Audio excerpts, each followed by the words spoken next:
Hi ಎಲ್ರಿಗೂ ನಮಸ್ಕಾರ. Chaitra Dinesh YouTube ಚಾನಲ್ಗೆ ಪ್ರೀತಿಯ ಸ್ವಾಗತ. ಹೇಗಿದ್ದೀರಾ ಎಲ್ಲರೂ? ನಾನು ತುಂಬಾ ಚೆನ್ನಾಗಿದ್ದೀನಿ. ಹೋಪ್ ನೀವು ತುಂಬ ಚೆನ್ನಾಗಿದ್ದೀರಾ ಅಂತ ಅಂದ್ಕೊಂಡು ವಿಡಿಯೋನ ಸ್ಟಾರ್ಟ್ ಮಾಡೋಣ ಬನ್ನಿ.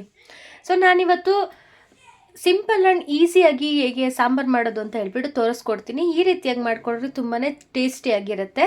ಹಾಗೆಯೇ ತುಂಬಾ ಈಸಿಯಾಗಿ ಕೂಡ ಮಾಡ್ಕೋಬೋದು. ಹೆಣ್ಮಕ್ಳಿಗೆ ಮಧ್ಯಾಹ್ನ ಏನು ಸಾಂಬಾರು ಮಾಡಬೇಕು ಅನ್ನೋ ಒಂದು ಚಿಂತೆ ಇರುತ್ತೆ. ಸೊ ಈ ರೀತಿಯಾಗಿ ಮಾಡಿ ತುಂಬಾ ಟೇಸ್ಟಿಯಾಗಿರುತ್ತೆ. ತುಂಬಾ ಇಷ್ಟಪಟ್ಟು ಕೂಡ ತಿಂತಾರೆ. ಹಾಗೆ ನನ್ನ ವಿಡಿಯೋನ ಫುಲ್ ಕೊನೆವರೆಗೂ ವಾಚ್ ಮಾಡಿ, ಎಲ್ಲೂ ಕೂಡ ಸ್ಕಿಪ್ ಮಾಡಬೇಡಿ. ನಾನು ಒಂದು ಕುಕ್ಕರ್ಗೆ 1 ಕಪ್ ಬೇಳೆನ ಚೆನ್ನಾಗಿ ವಾಶ್ ಮಾಡಿ ಇಟ್ಕೊಂಡು ನೀರು ಹಾಕ್ಕೊಂಡು ಒಂದು ಸ್ವಲ್ಪ ಅರಿಶಿನ ಹಾಗೆ ಒಂದು ಟೇಬಲ್ ಸ್ಪೂನಷ್ಟು ಆಯಿಲ್ ಹಾಕ್ಕೊಂಡು 3ರಿಂದ 4 ವಿಷಲ್ ಕೂಗಿಸ್ಕೊಳ್ತೀನಿ. ಇನ್ನೊಂದು ಬೌಲ್ಗೆ ಒಂದು ಸ್ವಲ್ಪ ಹುಣಸೆ ಹಣ್ಣನ್ನು ನೀರಲ್ಲಿ ನೆನೆಸಿಟ್ಕೊಳ್ತೀನಿ. ಬೆಂದಿರೋ ಬೇಳೆಗೆ ಈಗ ಸ್ಮ್ಯಾಶ್ ಮಾಡ್ಕೊಂಡು ಇಟ್ಕೊಳ್ತೀನಿ. ಇನ್ನೊಂದು ಪಾತ್ರೆಗೆ 3ರಿಂದ 4 ಸ್ಪೂನಷ್ಟು ಎಣ್ಣೆ ಕಾದ್ಮೇಲೆ ಸ್ವಲ್ಪ ಸಾಸಿವೆ ಸಿಡಿದ್ಮೇಲೆ ಜೀರಿಗೆ ಹಾಕ್ಕೊಂಡು ಕರಿಬೇವು ಹಾಕ್ಕೊಳ್ತೀನಿ.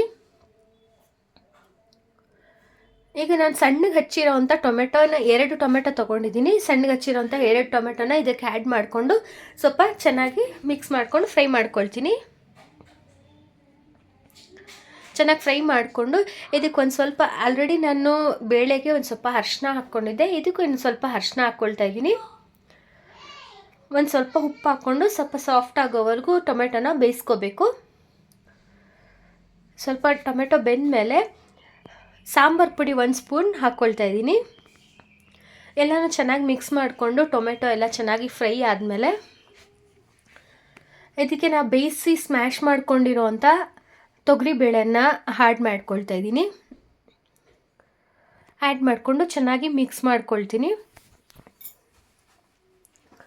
ಎಲ್ಲನೂ ಚೆನ್ನಾಗಿ ಮಿಕ್ಸ್ ಮಾಡಿಕೊಂಡು ಆಗಲೇ ಒಂದು ಸ್ವಲ್ಪ ಉಪ್ಪು ಹಾಕ್ಕೊಂಡಿದ್ದೆ. ಈಗ ಸ್ವಲ್ಪ ನೋಡಿಕೊಂಡು ಉಪ್ಪು ಹಾಕ್ಕೊಳ್ತು, ರುಚಿಗೆ ತಕ್ಕಷ್ಟು ಉಪ್ಪು ಹಾಕ್ಕೊಳ್ತಾ ಇದ್ದೀನಿ. ಈಗ ಇದಕ್ಕೆ ಹುಣಸೆ ರಸನ ಆ್ಯಡ್ ಮಾಡ್ಕೊಳ್ತೀನಿ.